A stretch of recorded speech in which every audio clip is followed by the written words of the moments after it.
You guys might be wondering why I brought you here all the way to the backwoods of my hometown. It's because I have a secret that I haven't been able to tell anybody. The new BLAZAR B Set of the Remus.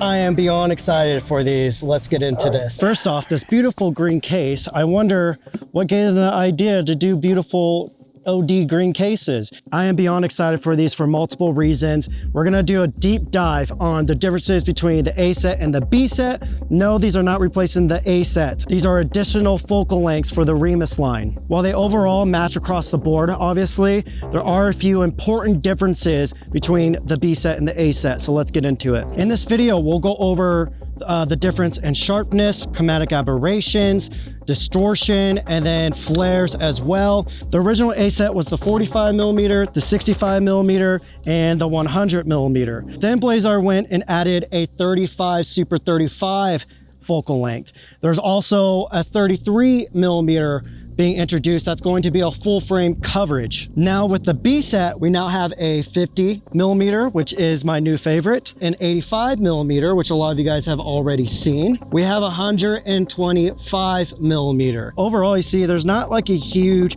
difference between the A and B Set. Again, this isn't supposed to be replacing the A Set. These are two totally different sets. These are additional focal lengths to the Remus line. Now, what you guys will soon learn through the testing, the B Set has a little bit better sharpness. You're gonna see it a lot more between these two focal lengths and the 65mm. All right, guys, let's go over all the standard specs, and then we'll get into the nitty gritty to the exciting things that I know a lot of you guys are going to be asking and wondering. When it comes to build quality and focus throw and all those things, all that, again, this is a matching set here. All right, guys, we're gonna start off with some simple real world test out here in the mountains, and then we will go back to my place and we will do more technical breakdowns. Man, there's dust all over this camera. All right, guys, so the reason that's why there's dust on everything. So the reason I'm so excited for the 50mm, previously when it came to any documentary type work or narrative type stuff, the 45mm sometimes felt just a tiny bit too wide.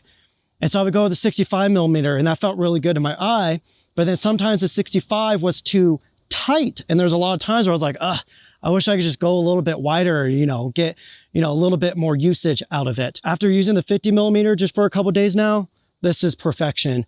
The 50mm is probably going to be glued to a lot of my cameras from now on. Guys, at the end of this video, I will do a breakdown on my setup here because I already know I'm going to get comments on it, so I might as well do it. All right, guys, with the DJI LiDAR, you can see we're rolling here. It's doing autofocus on me. We're going to go through each lens, the 50, the 85, and the 125, and we'll keep going through all these tests. So one of the reasons I came all the way out here was so, I could see what it looks like in the real world. And this is the look we're getting on the Remus 50mm from the B Set at T2 on a 3x2 full frame open gate. I dig it. I love it. So yeah, to me, guys, this is the perfect anamorphic focal length. Even on previous anamorphics I've tried, the 50mm is just, it's like the perfect middle ground to my eye personally. I want to do a flare test in the sun. That's something that someone requested in the BLAZAR Facebook group. I highly recommend going into the Facebook group because people are very active and no one's really too mean in there like a normal Facebook group is. So let's get some sun flares in there. And there is our sun flare. There are some rainbow looking flares in there. Let's get the sun to the edge there. So you see there's that rainbow flare. That's kind of interesting. And it doesn't look like it's going to happen too often. It's in that real quick point there. It's right there, really off axis there. So kind of an interesting, unique flare. Haven't seen BLAZAR do something like that yet, so that's cool. Points there. If I go off axis, it's right there. So again, we're on the S5IIX, and there's two Super 35 modes. There's an open gate 4x3 mode, which matches Super 35 film. And then there's your standard like DCI Super 35 that you're gonna get in like an FX30 and a Fuji X-H2S. So again, we're on the Remus 50mm. We're wide open at T2, and we're in the Super 35 DCI mode in the S5IIX. So again, anybody on a Fuji X-H2S or a FX30, like whatever camera you're on, this is pretty much the look you're gonna get. I absolutely love this look, actually. Like this is actually really, really, really cool. You see, we do have a little bit of that rainbow flare there. I don't have a matte box on me, but let me just lower it down a little bit. So guys, LiDAR should be tracking me. We got some hawks coming in. Those are beautiful. ADHD. So again, we are on the Remus 50mm from the B Set. We're at T2. We're in the Super 35 mode DCI on the S5 IIX. And this is the look. I absolutely love this look. This looks beautiful. I love this. I'm on full frame 3x2 open gate in the S5 IIX. We're wide open at T2.8 on the 85mm. And you can see this is what we're getting here. You can see there's slight glowing off my hat here. Then let's walk in all the way into minimum focus here. Again, guys, this DJI LiDAR. So we're at minimum focus right there. That's pretty good for the 85mm.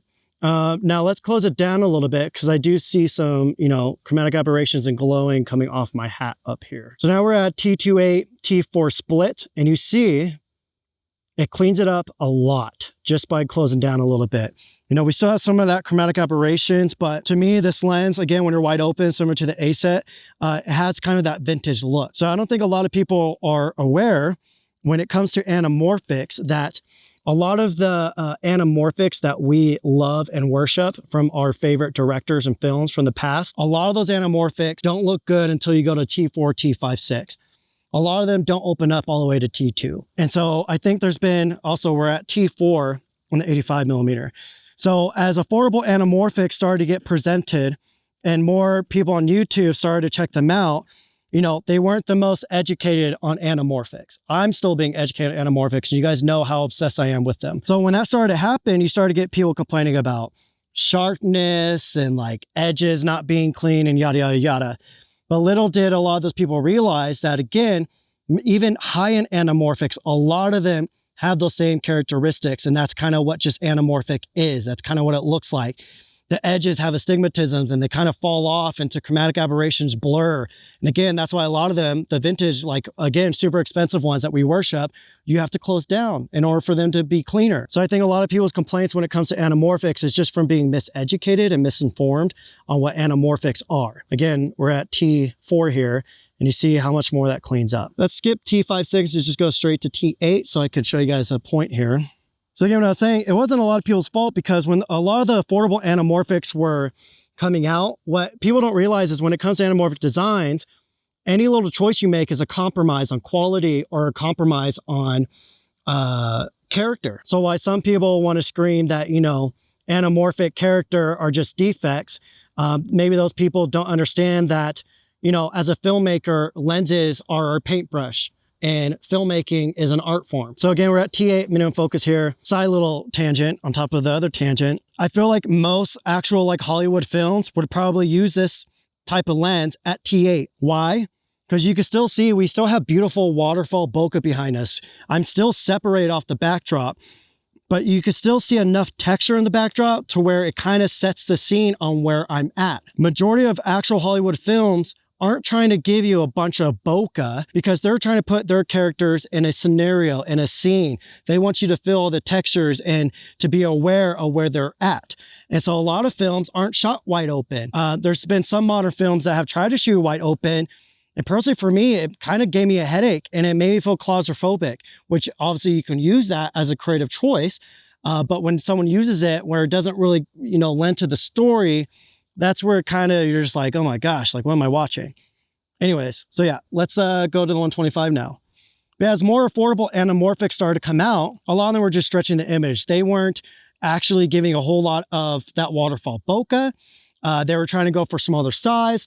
A lot of them were Super 35 and at max T2.8. The edges were really clinical on them. The flares were really clinical on them.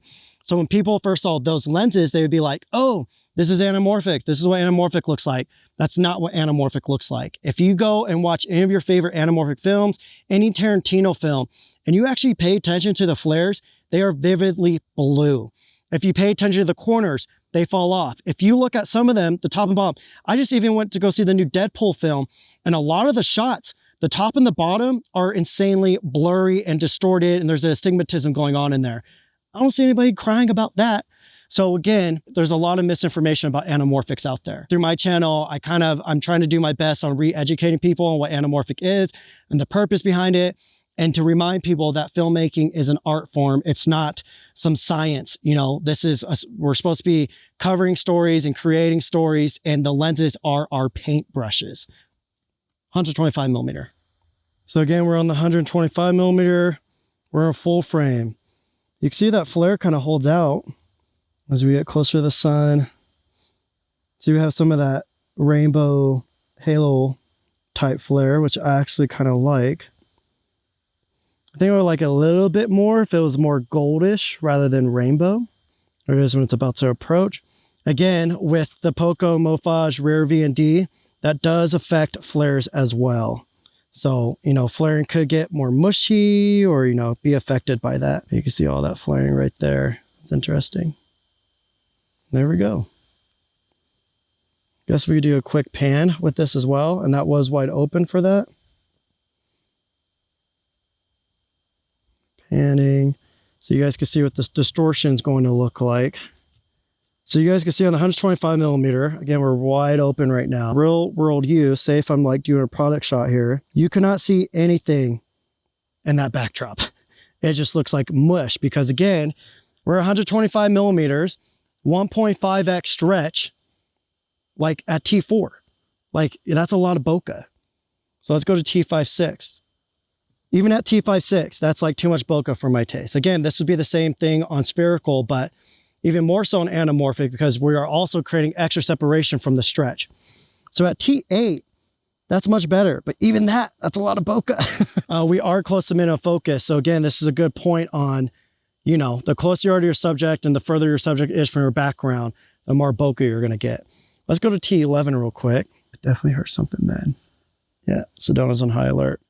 We might need to move locations here. So this is at T11 on the 125 millimeters. I like this. So let's say if our product was over here and there was a backdrop, you know, that's still a lot of separation. Sedona's only like 7-8 feet from me right now. And then we go out this way, like that's still a lot of bokeh, guys. Again, we're at T11. Let's go back to T4. Now again, say if this was our backdrop for the product, you can't see anything back there. Again, artistic choice, if you need that, you know, that works. But for me, for a lot of the things that I do, like, you know, T4 is too much. So yeah, this lens for me will probably live at T8 for a lot of things. Like that's way more usable. Let's focus on Sedona here. Close it down a little bit. So you guys can see, even if we're focused at that point, like that separation is beautiful. But now let's go back from T8 to T4. Now we're at T4. Let's go up here and see what that separation looks like. So you see lots of bokeh, lots and lots and lots of bokeh.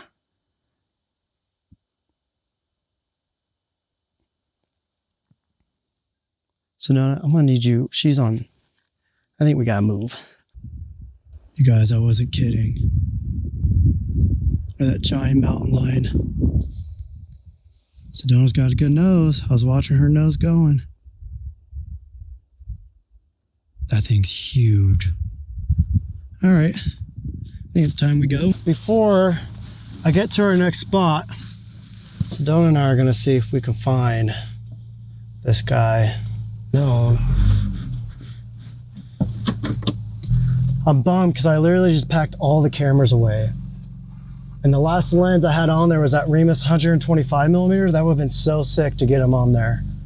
So a lot of vintage anamorphics are unusable wide open. A lot of them aren't usable to like T4, T5.6. And I'm talking about the vintage anamorphics that we all praise and love, that we grew up with watching, that give us that magic. A lot of those anamorphics are unusable wide open. Again, with anamorphics, we are distorting the light. The light's coming into the lens, it's getting stretched and distorted, and then it's getting recentered to hit that perfect point on your sensor. You're gonna get defects. We're bending light. That's part of anamorphics. Yes, there are some anamorphics out there that are like $60,000 that are super clean. But if BLAZAR Remus wanted to, they can make a lens like that. Trust me, they can make a lens like that easily. But again, if they did that, it's gonna be like $60,000. So the fact that they're giving us affordable options that are performing this freaking well, this anamorphic lens is gonna look just as magical as any other anamorphic lens to a regular viewer. So personally, me, when I make things, I don't make things thinking about you. I think I make things knowing that a regular human being is going to watch that video. They don't see those things. They don't care about those things.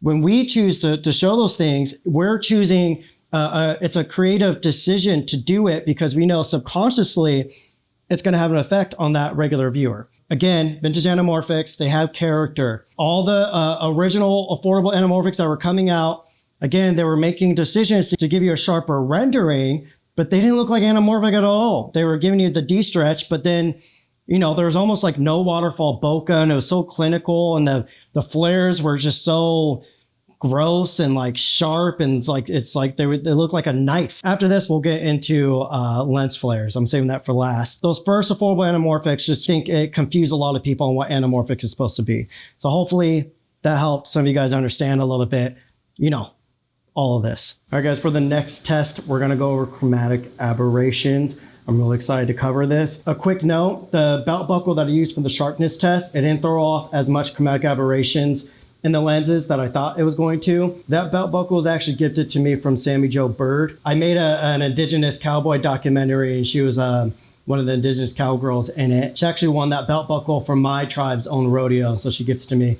Very, very, very special gift. But the awards we're on, this is kind of douchey. The awards is the Tally Awards that I've won from that documentary. So we're on the 45 millimeter. We're gonna go through all the lenses here. This is gonna take a while for me to do, so, you know, enjoy. So currently we're on the 45 millimeter. I'm focused on the silver award there on the wings. So I'm gonna be aiming at like the elbow of the wing there. That's what we're getting on the 45 millimeter. Also, I'm not gonna go from A set to B set. I'm gonna go from focal length up so you can see the differences and how they match up. So now it's still the 50 on there. Obviously I was wide open on there. Maybe when I go through the 65 and the 85 millimeter, I will close them down gradually so until we see the chromatic aberrations go away. So now we're on the Remus 50 millimeter. Definitely when it comes to focusing wide open on this, it is just slightly easier since there is more you know, sharpness that we're getting there. But you can see overall, they look, you know, they match just fine.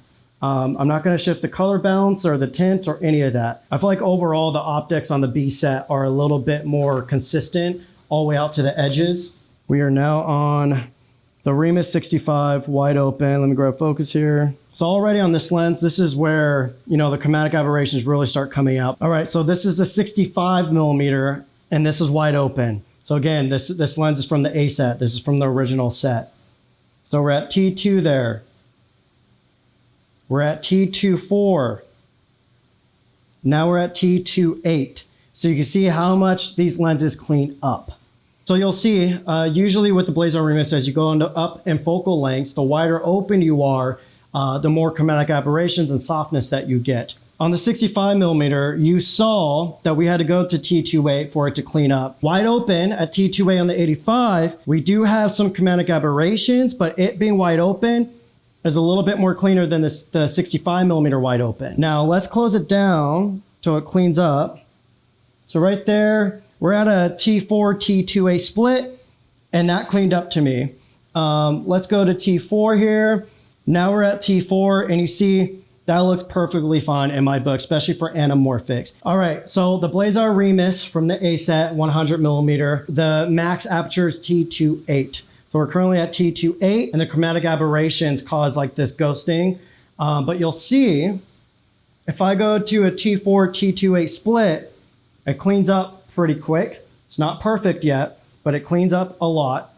Now I'm gonna go to T4. At T4, this has been perfectly usable for all my previous shoots. And honestly, at 100 millimeters, if you shoot at T28 on anamorphic, and you know, your subject is far away from your background, it's gonna be too much bokeh. Like, it's crazy how much bokeh you get out of this lens. All right, guys, I'm totally trusting focus peaking on this one. So our max aperture on this one is T4.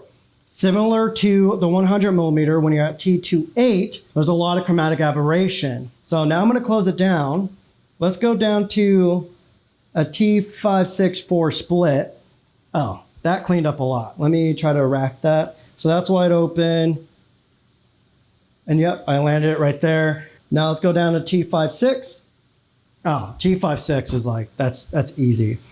And again, even though that we're at T5.6, you can see how much separation is still there on the background. So if I go all the way wide open, that looks fine, but it's almost too much bokeh for me. And then at T5.6, I personally like that more because you kind of see the texture and the details in the background, but we still have that 1.5x stretch anamorphic. Last little tidbit, a lot of the other affordable anamorphics that are tighter focal lengths like this, they choose lens designs that pretty much strip away the bokeh. And so while you get the de-stretch, you don't get all the waterfall bokeh. And it's a thing that they don't really tell people. So they send out lenses to be reviewed. And if someone's not like a hardcore anamorphic shooter, they don't realize that they're not getting that. And they think just because they're shooting anamorphic, you know, they're going to get that look. But in reality, they probably realize, how come this doesn't look exactly what I thought it was supposed to look like? And that's why, because they're having to make compromises in order to keep it clean. I much prefer what BLAZAR is doing, to where they will let, you know, that chromatic aberration bloom out wide open, but we have the option to use it or to close it down a little bit and still get all that beautiful anamorphic charm and character. It's time to go over distortion. We're going to be wide open. We're currently on the 45mm. I'm rolling on the S5 IIX. I put out a video on why I love this camera so much. So we're filming in 3x2 full frame open gate mode.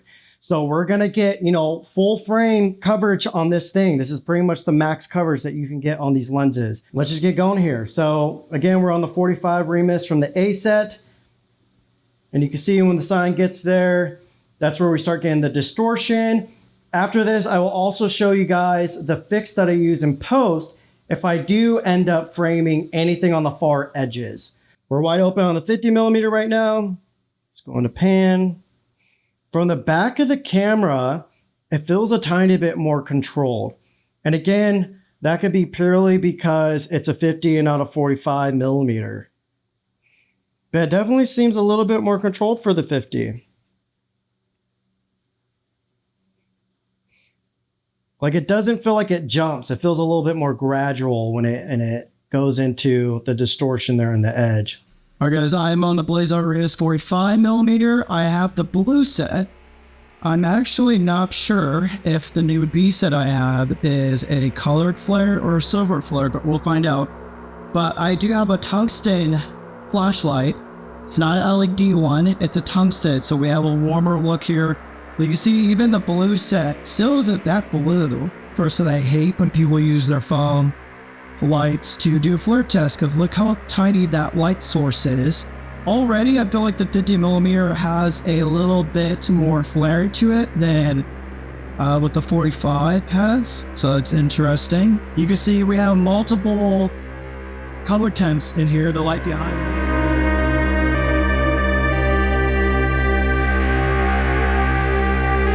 The real thing here. Oof. Okay. So we're wide open on the 50mm here. They actually didn't tell me what color flares they were sending me, but it's safe to say it's silver. The thing with BLAZAR silver flares is they're a little bit more better, as in the way it gets flared out, it looks a little bit more natural, I would say.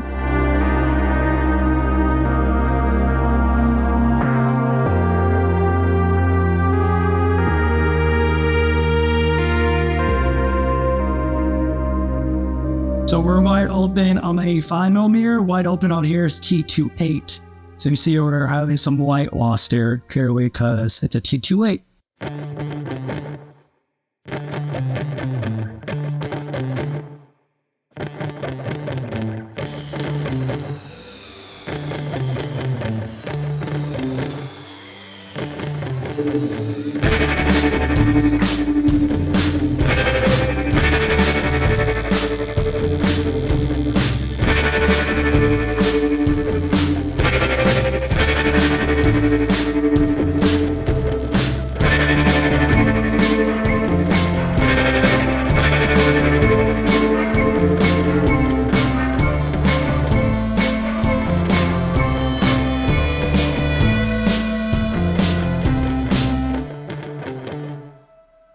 Guys, look how beautiful this 125mm is. Again, we're on the 125mm wide open FT4 at minimum focus. This is Absolutely gorgeous. I love this lens. Cool. So guys, let's go over my setup real quick. Let's start off with the iPad. I got the new, 11-inch iPad, the M4 Pro. The reason being the new Pro iPads that just came out this year have the highest nit reading, the highest brightness on the screen. So I knew I was going to be using it in things like this, and I can see it just fine.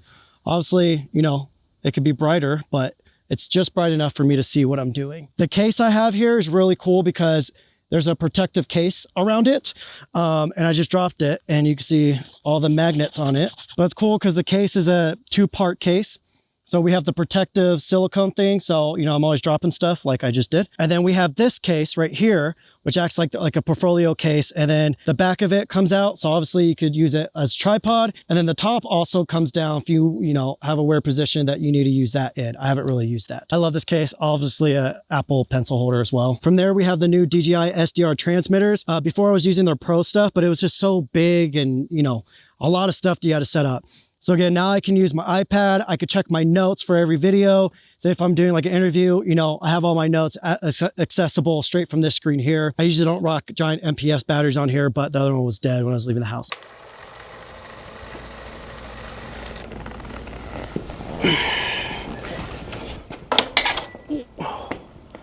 Oh, shit.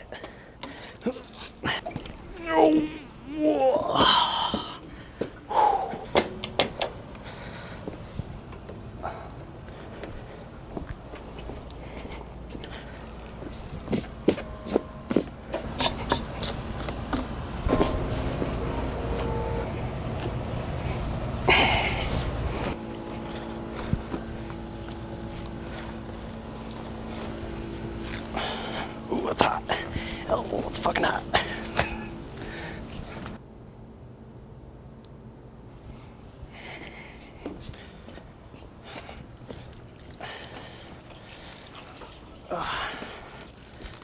Fuck, that thing's hot. God damn it.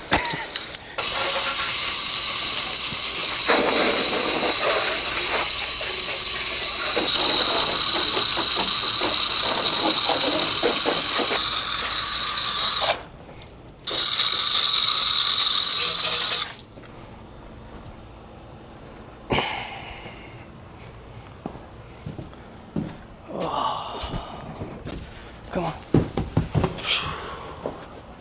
I'm tired.